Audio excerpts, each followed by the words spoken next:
अगर आप भी पासपोर्ट के लिए अप्लाई करना चाहते हैं, फिर वो चाहे आपने पहली बार नया पासपोर्ट बनवाना हो या फिर अपने पासपोर्ट को, पुराने पासपोर्ट को जो है रिन्यू करवाना हो, तो उसके लिए आपको कौन कौन से डॉक्यूमेंट चाहिए, इस वीडियो में आपको सारी डिटेल्स सब कुछ पता लगने वाला है कि कौन कौन से स्टेप में, कौन कौन सी चीज़ों में फर्स्ट टाइम के लिए कौन से डॉक्यूमेंट्स चाहिए, रिन्यूअल करवाना हो तो कौन से डॉक्यूमेंट्स चाहिए, नाम वगैरह चेंज करवाना हो या आपके पुराने पासपोर्ट से रिलेटेड कुछ चेंजेस आ रहे हैं तो आपको कौन कौन से डॉक्यूमेंट चाहिए। इस वीडियो में आपको सारी डिटेल्स सब कुछ पता चल जाएगा। तो चलेंगे दोस्तों अपनी वीडियो पर, बट उससे पहले अगर आप इस चैनल पर पहली बार आए तो मोस्ट वेलकम। मेरा नाम है तुषार बुद्धिराजा और स्वागत करता हूं आप सबका आपके अपने चैनल फिनटेक गुरुकुल पर। अगर आपने अभी तक पासपोर्ट कैसे अप्लाई कर सकते हैं, उसका क्या प्रोसीजर है, अगर आपने अभी तक वो वाली वीडियो नहीं देखी है तो आप इस वीडियो को जरूर देखिए। इस वीडियो में आपको सारा पूरा प्रोसीजर पता चल जाएगा कि आप अपना जो पासपोर्ट एप्लीकेशन का फॉर्म है वो किस टाइप से फिल कर सकते हैं। और आज की वीडियो में हम देखने वाले हैं कि कौन कौन से डॉक्यूमेंट्स की जरूरत पड़ती है पासपोर्ट को अप्लाई करने के लिए।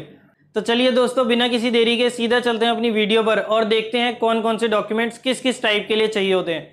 सबसे पहला टाइप आता है जब आप पासपोर्ट के लिए पहली बार अप्लाई करते हैं। उसमें भी कुछ कंडीशंस होती हैं कि अगर आपकी एज 18 से कम है या 18 से ज़्यादा है। तो सबसे पहले हम देखते हैं कि 18 से ज़्यादा वालों को कौन कौन से डॉक्यूमेंट्स की ज़रूरत होती है। अगर आपकी एज 18 से ज़्यादा है और आप पहली बार पासपोर्ट के लिए अप्लाई करना चाहते हैं तो उसके लिए आपको, अगर आपने 10वीं कर रखी है तो 10th का सर्टिफिकेट और आधार कार्ड, बस ये चीज़ का आपको ध्यान रखना होगा कि आपकी जो दोनों डॉक्यूमेंट्स आप दे रहे हो, 10th का सर्टिफिकेट जो है आपका डेट ऑफ बर्थ वाले प्रूफ में जाएगा और आधार कार्ड जो है आपका एड्रेस प्रूफ में जाएगा। तो अगर आपको ये दोनों चीज़ें, ये दोनों डॉक्यूमेंट्स देकर आप केवल अपना काम तो कंप्लीट करवा सकते हैं, लेकिन उसमें आपको एक चीज़ का ध्यान रखना होगा कि इसमें जो दोनों में डिटेल्स जो हैं आपकी बिल्कुल एग्जैक्ट सेम होनी चाहिए। अब आते हैं उन लोगों पर जिन्होंने 10th का नहीं कर रखा या जिनके पास 10th का सर्टिफिकेट नहीं है। अगर जिन्होंने 10th नहीं कर रखी तो वो अपना कोई भी आधार कार्ड के साथ पैन कार्ड दे सकते हैं। आधार कार्ड की जगह आप अपना वोटर आईडी कार्ड, मतलब एक आपको डेट ऑफ बर्थ का प्रूफ देना है और एक आपको एड्रेस प्रूफ देना है।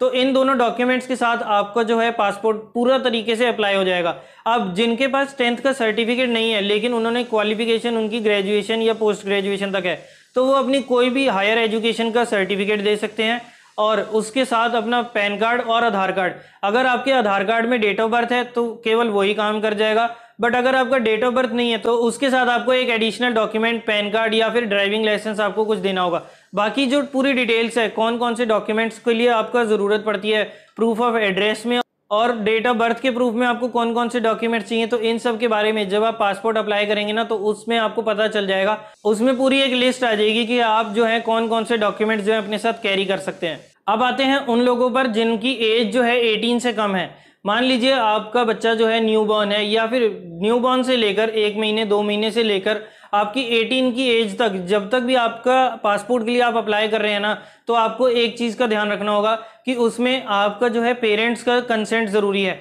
अगर दोनों पेरेंट्स का आ रहा है तो उसमें आपको एनेक्स्चर डी का फॉर्म भरना होता है। और अगर आप सिंगल पेरेंट है या फिर जो सेकंड पेरेंट है, मदर या फादर में से कोई भी, वो अब्रॉड ट्रैवल कर रहे हैं या आउट ऑफ स्टेट या किसी कारण की वजह से नहीं आ सकते, तो आपको एक एनेक्स्चर सी का फॉर्म होता है, वो आपको अप्लाई करना पड़ता है। और अगर आपकी एज जो है 16 से कम की है तो उसमें आपको 5 साल के लिए जो है आपका पासपोर्ट वैलिड होगा। लेकिन अगर आपकी एज 16 से ज़्यादा है तो आपको कुछ डॉक्यूमेंट्स देने के बाद आपका हो सकता है कि 10वीं का सर्टिफिकेट भी मांग ले, उसके साथ जो है आपका पासपोर्ट जो है 10 सालों के लिए अप्लाई कर सकते हैं।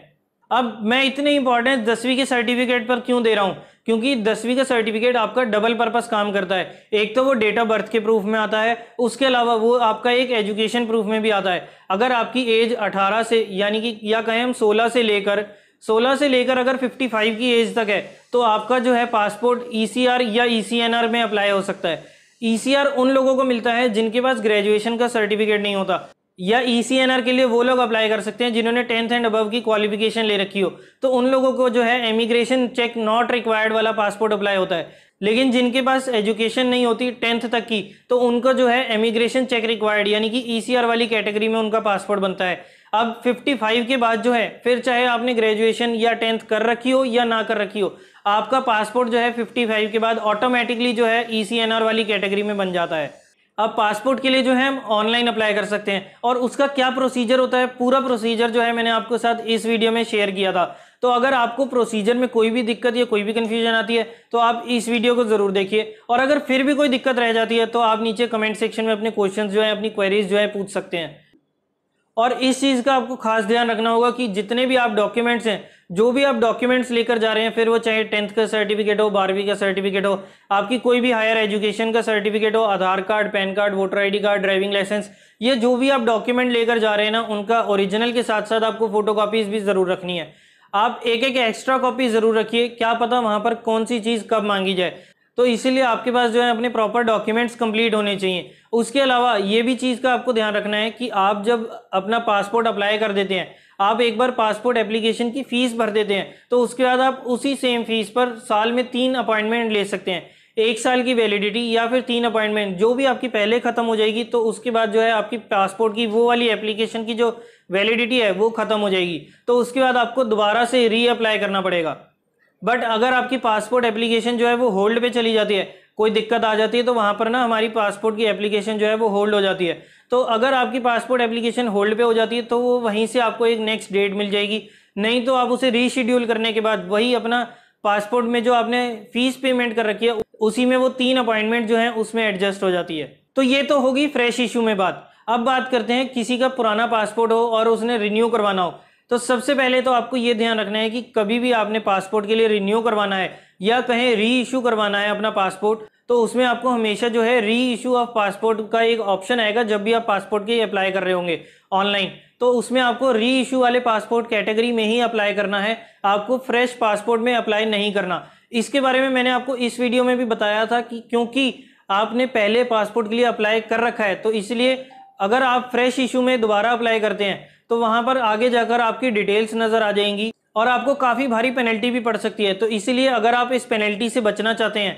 तो आपको जो भी है अपना पुराने पासपोर्ट की चाहे डिटेल्स ना भी पता हो या फिर आपका पासपोर्ट चोरी हो गया तो भी आपने री इशू ऑफ पासपोर्ट में अप्लाई करना है। साथ में आप एक FIR जो है अटैच कर सकते हैं। अब री इशू ऑफ पासपोर्ट में क्या क्या डॉक्यूमेंट्स की जरूरत होती है। सबसे पहले तो अगर आपके पासपोर्ट में कोई भी चेंज नहीं है, सेम एड्रेस, सेम अपना नाम वगैरह, कोई आपका चेंजेस नहीं है, कोई स्पाउस नेम ऐड नहीं हो रहा, अगर आपने स्पाउस का नेम ऐड भी करवाना हो ना, अगर आपने अपनी वाइफ का नेम ऐड करवाना है तो उसमें आपको कोई एक्स्ट्रा डॉक्यूमेंट नहीं देना होता, कोई मैरिज सर्टिफिकेट नहीं, कोई डॉक्यूमेंट नहीं देना होता। और अगर आपने अपने हस्बैंड का नाम ऐड करवाना है तो उसके लिए आपको कुछ डॉक्यूमेंट्स की जरूरत पड़ सकती है। मैरिज सर्टिफिकेट उसमें भी जरूरत नहीं पड़ेगी, लेकिन आपको एटलीस्ट अपना आधार कार्ड जो अपडेटेड वाला होता है, जो करंट एड्रेस पर जिसपे आप शादी के बाद रह रहे हैं, तो उसमें जो है आपका केयर ऑफ में आपके हस्बैंड का नाम जरूर होना चाहिए, तभी जो है आपका पासपोर्ट में आपका स्पाउस का नेम ऐड हो जाएगा और साथ ही में आपका एड्रेस भी चेंज हो जाएगा। तो ये तो हो गई उन लोगों की जिनमें कोई चेंजेस नहीं आते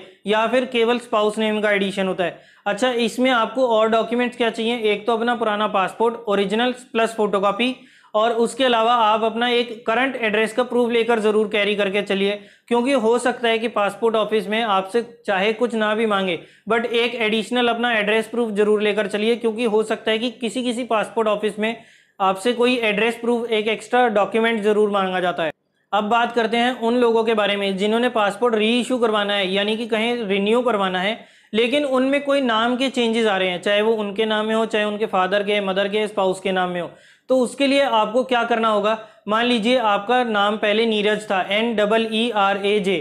अब आपका जो नाम है वो नीरज से NEE वाले नीरज से हटकर अब NIRAJ वाला हो गया है। तो उसके लिए आपको कुछ डॉक्यूमेंट्स एक्स्ट्रा प्रोवाइड करने पड़ेंगे। उसमें सबसे पहले तो आपको 2 न्यूज़पेपर, एक हिंदी और एक इंग्लिश, जो लोकल या नेशनल न्यूज़पेपर हो, उनमें आपको एडवर्टीजमेंट देनी होती है कि मैं नीरज अरोड़ा या नीरज जो भी आपका नाम है, मेरा पहले ये नाम था बट अब मैंने जो है अपना नाम नीरज NEE वाले से हटाकर अब NIRAJ वाला कर दिया है। तो आपको 2 न्यूज़पेपर में ये ऐड देनी होती है। उसके अलावा आपको 2 नए नाम के, यानी कि 2 NIRAJ वाले नाम के जो है अपने करंट ID प्रूफ भी देने होंगे।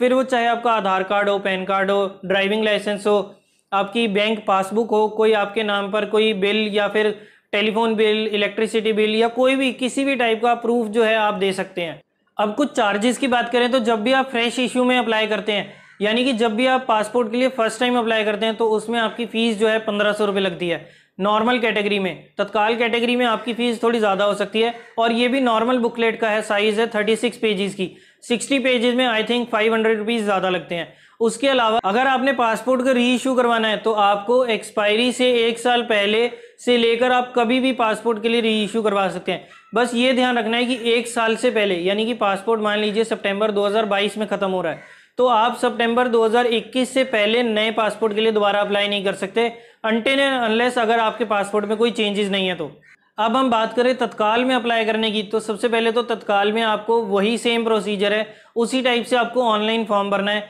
बस फीस में आपका जो है थोड़ा सा इंक्रीमेंट हो जाएगा, फीस जो है आपकी थोड़ी ज़्यादा लगेगी तत्काल कैटेगरी में, और तत्काल में जो है 3 से 4 वर्किंग डेज में जो है आपका पासपोर्ट आपके घर पे आ जाता है। उसमें आपका क्या होता है, जो आपने फ्रेश इशू या री इशू में जो भी आप कैटेगरी में फॉल करते हैं, उस कैटेगरी के हिसाब से जो अभी मैंने वीडियो में डॉक्यूमेंट्स बताए वो सब तो आपको लेकर चलनी है। उसके अलावा आपको 3 एडिशनल जो है आईडी प्रूफ्स कैरी करने होंगे, क्योंकि वहां पर हो सकता है कि आपसे 3 या 4 जो है आईडी प्रूफ मांगे जाएं with same details, exact same details. तो ये था दोस्तों पासपोर्ट के बारे में कि आपको कौन सी कैटेगरी में किस चीज़ में आपको कौन से डॉक्यूमेंट्स चाहिए, चाहे वो आपकी एज 18 बिलो हो, 18 अबव हो, फ्रेश इशू हो, री इशू हो, तत्काल में अप्लाई करना हो, नॉर्मल अप्लाई करना हो, ये सब चीज़ों के डॉक्यूमेंट जो है मैंने आपके साथ इस वीडियो में शेयर करे हैं। अगर आपको ये वीडियो इन्फॉर्मेटिव और नॉलेजेबल लगी है तो इस वीडियो को लाइक ज़रूर कीजिए और सबके साथ शेयर भी कीजिए, खासकर उन लोगों के साथ जिनको पासपोर्ट भरने में कोई दिक्कत आ रही है या उनको समझ नहीं आ रहा या फिर उन्होंने पासपोर्ट के लिए अप्लाई करना है, तो उन लोगों के साथ इस वीडियो को जरूर शेयर कीजिए। और अगर अभी तक आपने इस चैनल को सब्सक्राइब नहीं करा तो जल्दी से नीचे दिए बटन पर क्लिक कीजिए और सब्सक्राइब कीजिए इस चैनल को, साथ ही में बने बेल आइकन को भी जरूर प्रेस करें, ताकि जैसे ही इस चैनल पर कोई भी इंफॉर्मेटिव और कोई भी नॉलेजेबल वीडियो अपलोड होती है तो उसकी नोटिफिकेशंस आप तक सबसे पहले पहुंच जाए। तो चलिए दोस्तों, आज की वीडियो में इतना ही। मैं तुषार बुद्धिराजा आपसे लेता हूं इजाजत। Bye bye and take care.